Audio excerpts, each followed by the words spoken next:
Good morning, good afternoon, good evening, everyone. This is Bishop Bryan Ouellette with the Holy Nicolaitan Catholic Church coming to you live from Ackworth, Georgia on this December 8th, 2015, the Feast of the Immaculate Conception. Today on Vestiges of Christianity, we are going to be talking about the mark of the beast, the infamous 666 that we see in the book of Revelation. And of course, how this might relate to the art of tattooing. Such a popular thing in current society. Seems like almost everybody has a tattoo these days. Is this a good thing? We're going to find out. Stay tuned.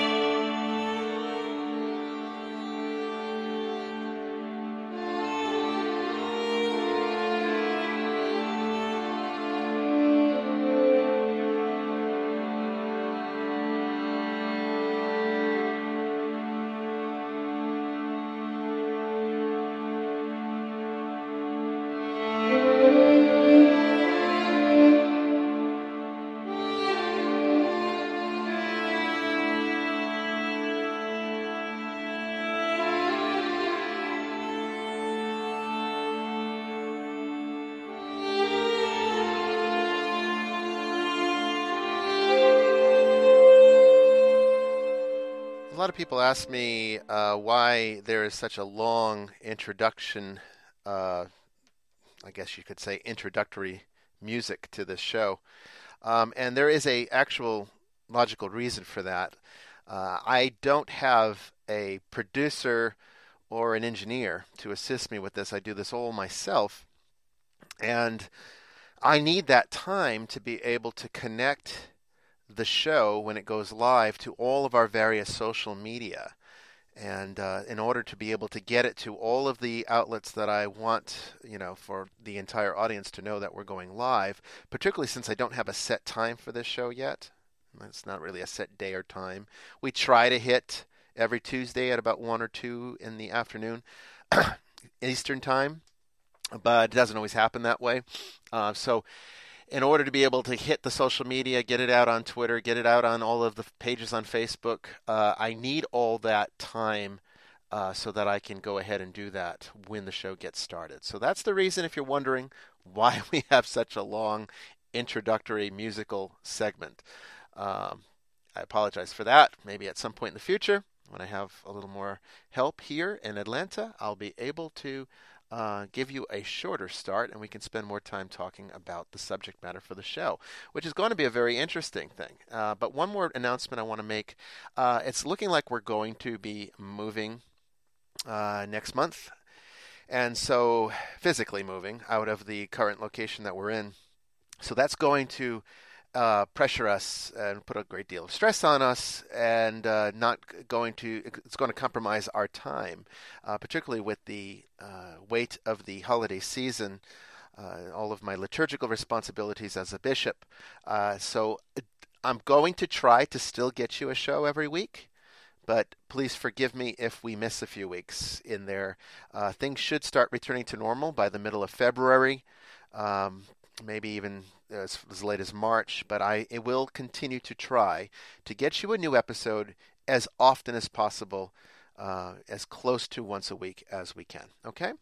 Well, today was a request from one of our loyal listeners, members of the church, and she wanted me to discuss the mark of the beast, what it really is from an esoteric vantage point, because that's the nature of this show, right? For those of you who are new to Vestiges of Christianity, this is the teaching ministry of the Holy Nicolaitan Catholic Church, which is a traditional Catholic church with the added benefit of esoteric Christian wisdom.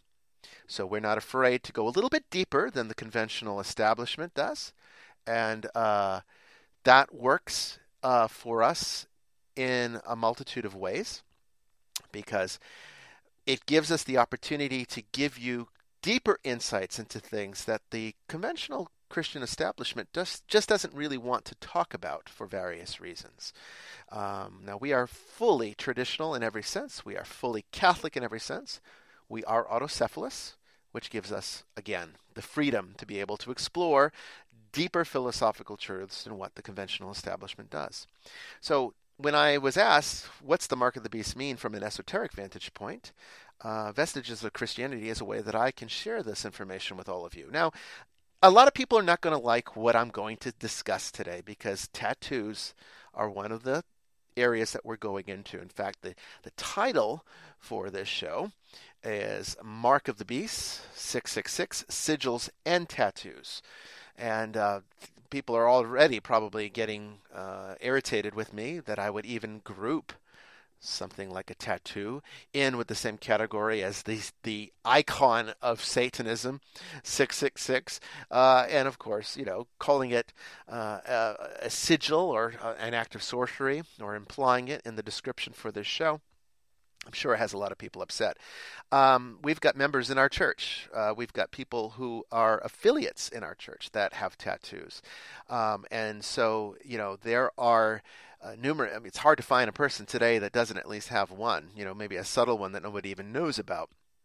It's very popular. It's a bit of a fad. I'm not really much of a fan of fads, but that's not really the motivation for the insight that I'm going to share with you. In fact, my personal opinions are irrelevant in this matter. And I'm going to give them to you right now so you know where I stand right from the beginning. I have no problem with what anybody chooses to do with their life. If you want to get tattoos, all the power to you. I am going to share with you the esoteric reasons why you probably shouldn't. But it's not up to me to decide that. That's up to you. You want to live with the consequences? Go ahead. It's a free society, and you are free to do that. Personally, I would never get one. I do not have any, and I never will have any. And I don't think it's a very good idea spiritually. And we're going to go through all of that today, as much of it as we can, because there's only so much I can do in 45 minutes. Usually when I do these shows, I don't prepare. I just, go live and I start talking to you as if you were in my living room, and I try to share with you my insights on various spiritual things. That's the nature of this teaching ministry. I try to make it informal. I don't try to put too much thought or background into it. I like to just talk with you. It's my only opportunity that I get, since most of you are so isolated from where I am. We don't have a whole lot of people here in Atlanta, Georgia. Most of the people that connect with me through the work of this church are in other states. Some of them are even in other countries. So this platform, the Vestiges of Christianity radio show, gives us an opportunity to have a bit of a virtual conversation. We even have a chat room. So if you log in through Spreaker, you can even chat with me. And if you give me some good feedback, I might even discuss it on the air. In fact, if you want to always know when we're going live, sign up with an account with Spreaker and follow this show. That way you'll always know, you'll always get a notification when we go live. There's even, I think, an app for a Spreaker. So there's a lot of opportunities. You can listen from your iPhone, anywhere you are. Anywhere there's internet, you can hear us. Okay. So where are we going to start with this? I had to really, like I was saying before, I don't do a lot of preparation, but today I kind of had to, because there's so much to talk about here, and there's a lot of historical background to understand, and it opens a can of worms, this subject, because it really comes down to how applicable is the Jewish law, the Old Testament Jewish law, to Christians today. Did Jesus fulfill it to the point that it no longer applies? Or are we still bound by the rules in the Old Testament, particularly the Pentateuch, and more specifically, I would say Leviticus? There's a lot of laws there. One of the things that I hear a lot of people say, more on the liberal spectrum, is, if we're not, as Christians, bound, I mean, certainly there's no Christian community that I know of that is following all of the laws found in the Pentateuch. So if certain ones don't apply, like, for example, kosher laws, not eating pork or shellfish, um, Christians are not bound by that. There's some good New Testament theology for why we're not. But people on the liberal side of the world would like to know why we're not required to follow that, but we are required to hold harsh judgment on homosexuality. Well, I don't know any Christians who are actually killing homosexuals legally, and I certainly would not suggest that that become Christian practice. There are a few extremists out there that probably think that they should, because the Bible says so. But where do we draw the line? And that's a big question, because when it comes to tattoos, and this is going to segue into the mark of the beast, so that you have some background as to where we're going with it. When you look at Leviticus, there is a Jewish prohibition against tattooing, and that is in Leviticus 19:28. That's chapter 19, verse 28. You get a whole bunch of laws in Leviticus, and on verse, let me start with verse 26 and go all the way through to 28. Okay, it says, "You shall not eat anything with the blood, nor practice divination or soothsaying. You shall not round off the side growth of your heads, nor harm the edges of your beard. You shall not make any cuts in your body for the dead, nor make any tattoo marks on yourselves. I am the Lord." So there's a lot there. First of all, divination. Here's where you get the condemnation of tarot and the things. It's very common in Christian circles to have a prohibition against any type of divination, and there's the justification for it in Leviticus. And of course, you hear it right very clearly. Tattooing is prohibited. So why did these laws exist in the first place, and how do we, as Christians, how do we view this? Now, I'm not even going to get esoteric here. I'm going to be able to answer this in a very conventional way. The fact of the matter is that the Old Testament is not nullified because now we have Jesus in the New Testament. The Old Testament is still viable and valid, but it functions differently for the Christian because it has been fulfilled. Jesus does not, he even says this, he didn't come to abolish the law, he came to fulfill the law. And part of that is meaning that the realization that the law gives us in the Old Testament is fully accomplished in understanding Jesus Christ. So the law was set into place as a means to prepare the world for the coming of the Savior. In fact, from a Christian standpoint, the entire Old Testament is about preparing people for the coming of Christ. That is its only purpose for being in our Scripture. That's what it's there for. It serves as a reminder. It also gives us the cues to see how this plan of God's progressed. And so when we say that Jesus fulfilled the law, what that means is that now it has been fully realized as to the purpose and function that it served. So we always have to get into it, understanding it from the vantage point of what laws in the Pentateuch apply indirectly to the Ten Commandments, which are still absolutely required by the Christian. We cannot say we don't need to follow the Ten Commandments because they're in the Old Testament. That's not at all what a Christian should be doing. Christians should still follow the Ten Commandments. And so you're going to find that a lot of the very specific laws that we have in books like Leviticus are related in some way to those Ten Commandments. They come back to that. And tattoos, believe it or not, fall into this category. In the Ten Commandments, we see that idolatry is completely prohibited. So now let's get a little esoteric.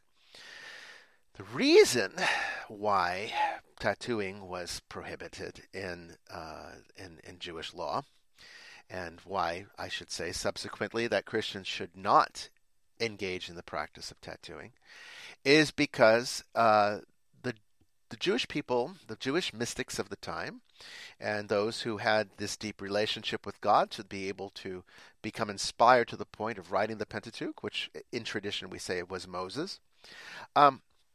What we see here is that the non-Jewish people, sort of like the pre-pagans or the other cultures that surrounded the area that were not following the Jewish God, they would, as a means of loyalty, take into themselves the power of their deities by branding themselves with the mark of that deity as a magical sigil. This is common practice in the ancient world. Babylonian people did it. We see it in the Egyptian society. These tattoos were tribal marks that represented a particular deity that was not the God of the Jews, and so, as a means of showing their devotion, they would imprint upon themselves this mark so that they could become empowered by that God, and it would be a way of showing that God that they belong to them, to this particular deity. So it was a form of idolatry, and that was the reason why it was prohibited in Leviticus, because people that were following the one true God, as it was understood in Jewish society, were called to live a higher existence. And remember, you could never have an effigy of the God of the Jews. You could never have an effigy because it would be also trying to imprint an identity onto a God that is so beyond such things. And there's actually a spiritual beauty to understanding it this way.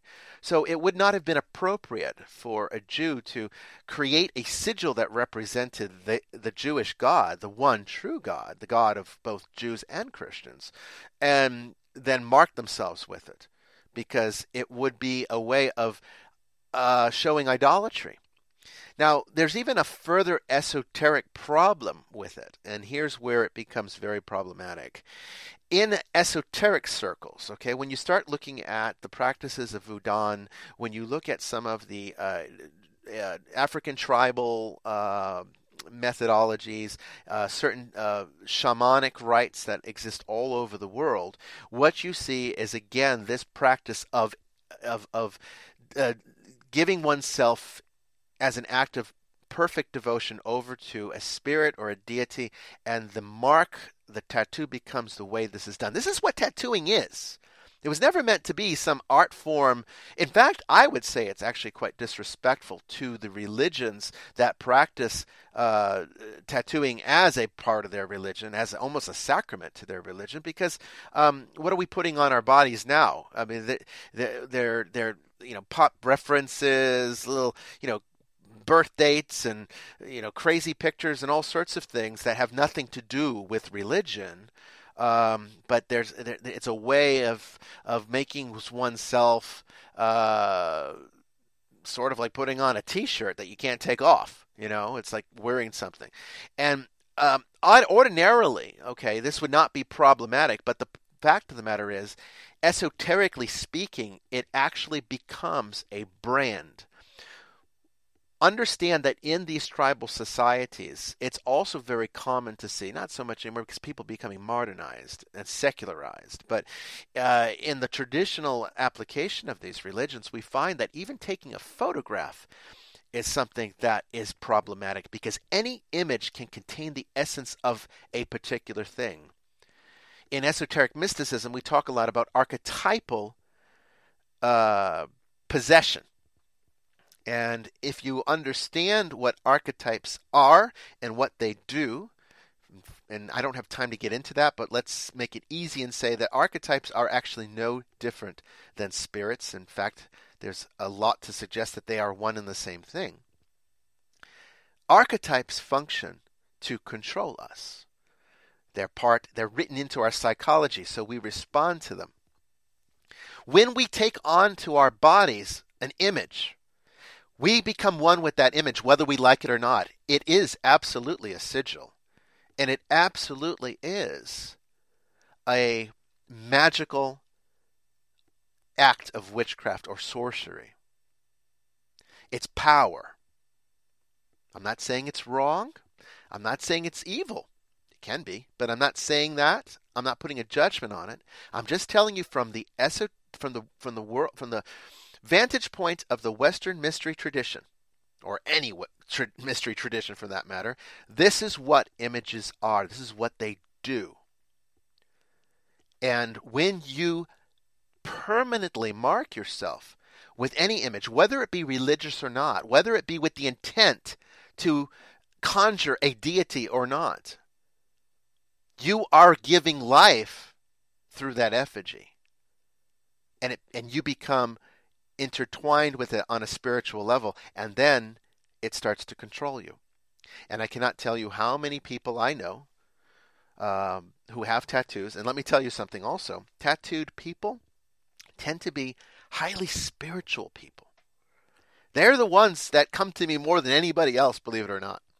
Because I'm into mysticism, and I'm into, I teach mysticism and I teach esotericism.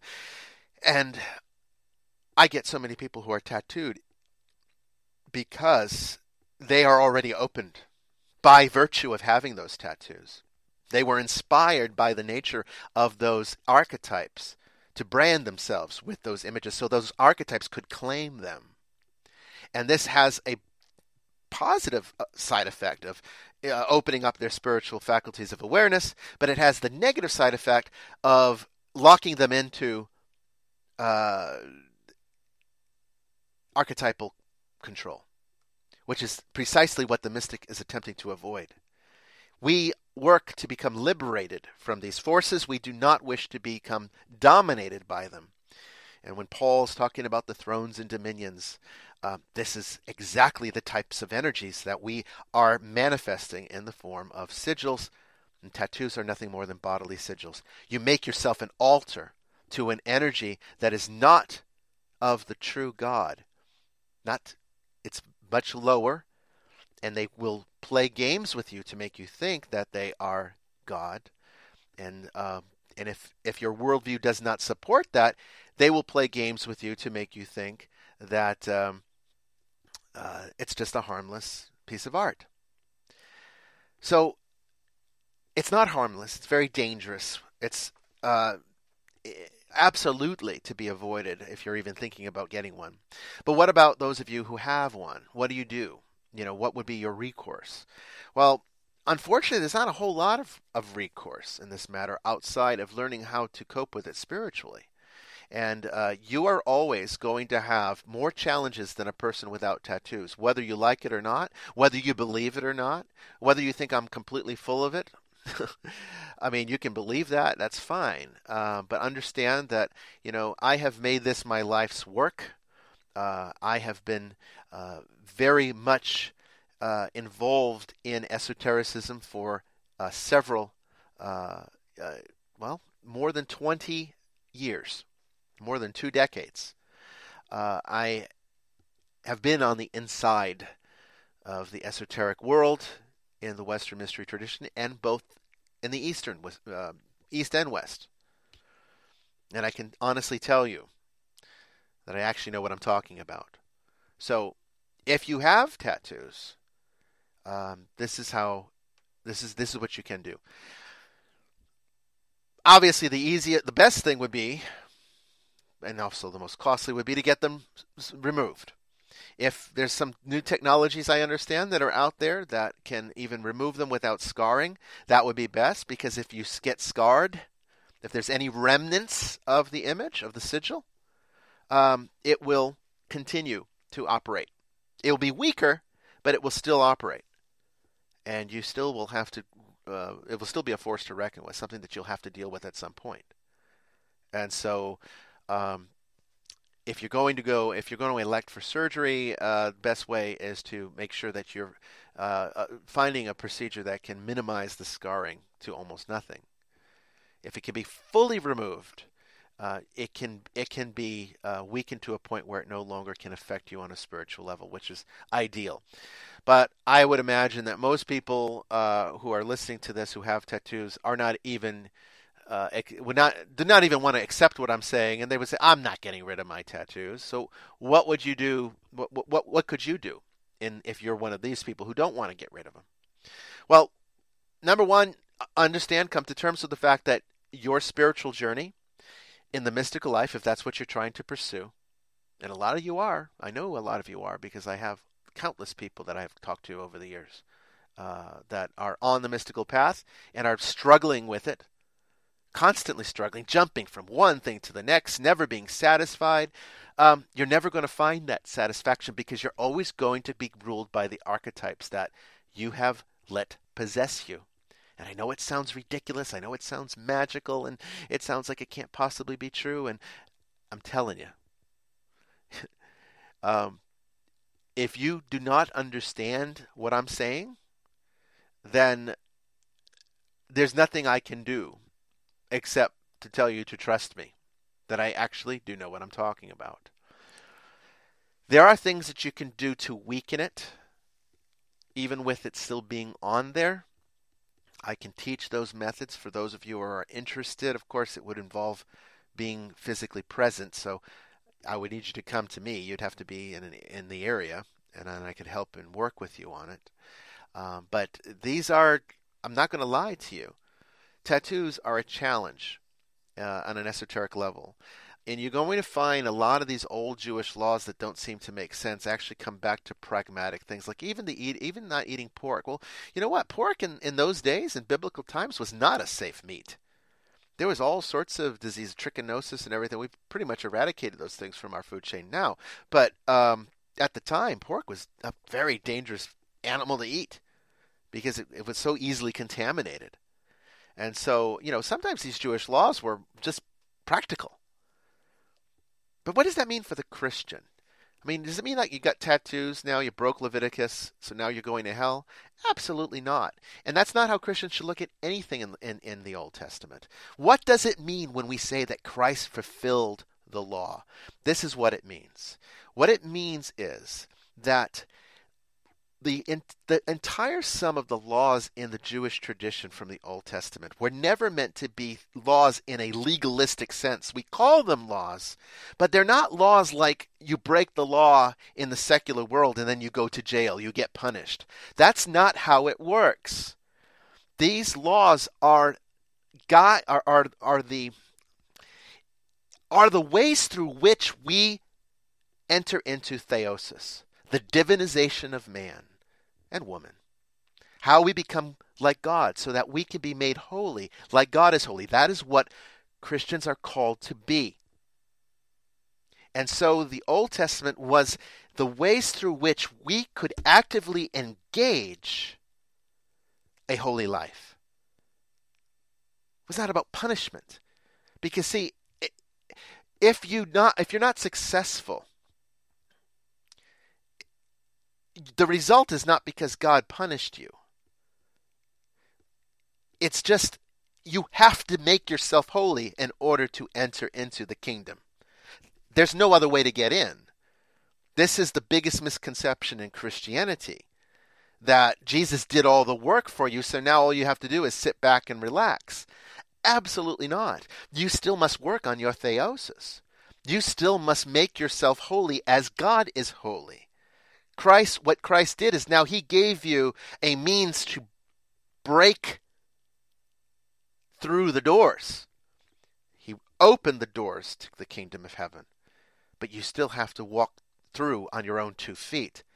And metaphorically, what that means for us today is that we have to do the work of making ourselves holy so that we can be pure enough to enter into that reality. It's not a punishment because we're not pure enough and we're not allowed in. It's that we have to make ourselves compatible with that reality before that reality can be available to us.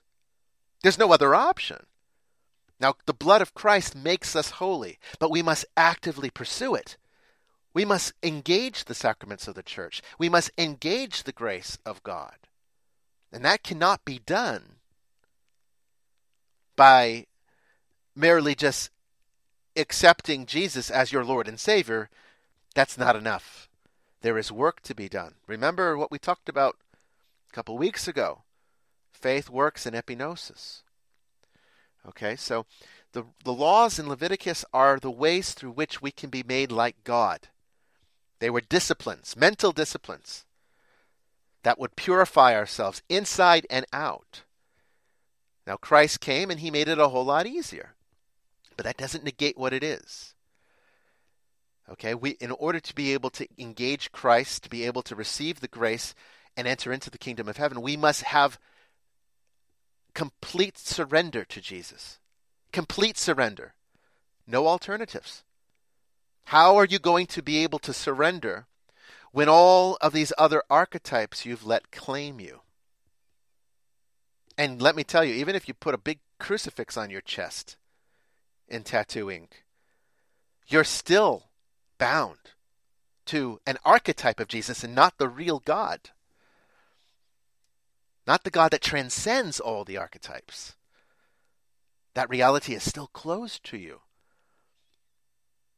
So then when we start getting into the mark of the beast, we know why St. John, when he wrote the book of Revelation, likened it to a tattoo. A mark that would forever control you.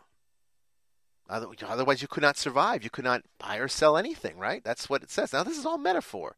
Remember, the book of Revelation is not it's not supposed to be it shouldn't be looked at as like some prophecy for the future. It should be looked at as a metaphor for salvation. We're always in the end times. We're in the end times right now. We've been in the end times since Jesus ascended into heaven. Okay? And that is the nature. This is the period of time where he gathers his church. Might take millions of years, but this is what Jesus does. Okay? And so we shouldn't be looking at Revelation as, oh, this is the end of the world, and let's start finding clues and figure out where it is. No, absolutely not. What is the mark of the beast? It's the mark of the Antichrist. You know what? Even 666, they got that wrong. A lot of people don't know that. The real mark of the beast we found in a papyrus that was found in, I think it was, I want to say, oh goodness, I want to say it was like 2005. It's called Papyrus 115. And what it showed is that it's the earliest known fragment of the book of Revelation. It's the earliest one we have. And what we have found is it actually numbers the number of the beast as 616, not 666. And even, I think it was Irenaeus, don't quote me on that, but I'm fairly certain it was Irenaeus that even talks about there being some question as to what the actual number is. And it turns out that in God and his wisdom, both numbers kind of work. Because if you take the numerology here, and this is numerology, don't confuse, don't mistake it just because it's in the Bible, and numerology is, satanic and evil. I'm sure a lot of people believe that. That numerology is not applicable. Yeah, it was absolutely applicable. And the whole idea of 666 being the imperfect number represented by the sixth day, Friday, which is the day of preparation. It's not perfect yet. It hasn't been made holy yet. So 666 being the imperfect number. It's the new. You know how Greek letters and Hebrew letters can actually serve as numbers too, and you can take words and form numerical values with them with those alphabets. And what we find is when you take the numerical equivalent of Jesus in Greek, it adds up to 888, which is the perfect number, the eighth day, right? So the numerical equivalent of Nero Caesar, transliterated from Greek into Hebrew, actually is 666. And even if you take the 616, if you transliterate Nero Caesar from Latin into Hebrew, it gives you 616. So believe it or not, it both applies, and it most likely was Nero Caesar. Although even Irenaeus, shows that people were desperately trying to figure out who the that number applied to, and no one could ever decide. Even back then, no one ever knew. It was a code clearly written for a very small group of people. It wasn't even really meant for us. And this has even led to a lot of orthodoxy not even using or wanting to use the Book of Revelation in liturgy, because it's just not considered. In fact, for a long time in the East, Revelation wasn't even considered inspired or canonical, because it just was so out there. But it got into the canon, and it's become a thorn in a lot of theologians' side ever since, because people have used it incorrectly, and they don't understand it. But remember that 666 was always, has become an archetypal satanic number. So even if it was never related to anything more spiritual than just a code for saying Nero Caesar, okay, the Caesar at the time, was a big persecutor of Christians. So even if that's all it meant, today, because people have put so much power into it as representative of the devil, it now has that force. It now has that power. Esoterically, it really doesn't mean Satan. Esoterically, it is the Lord of matter, which we equate to Satan, because we say in theology that Satan rules the material world, which is why he uses and bastardizes the material world. But essentially, all that number means is it's the Lord of the material world, when the material world is not necessarily evil. Remember, creation was made to be good.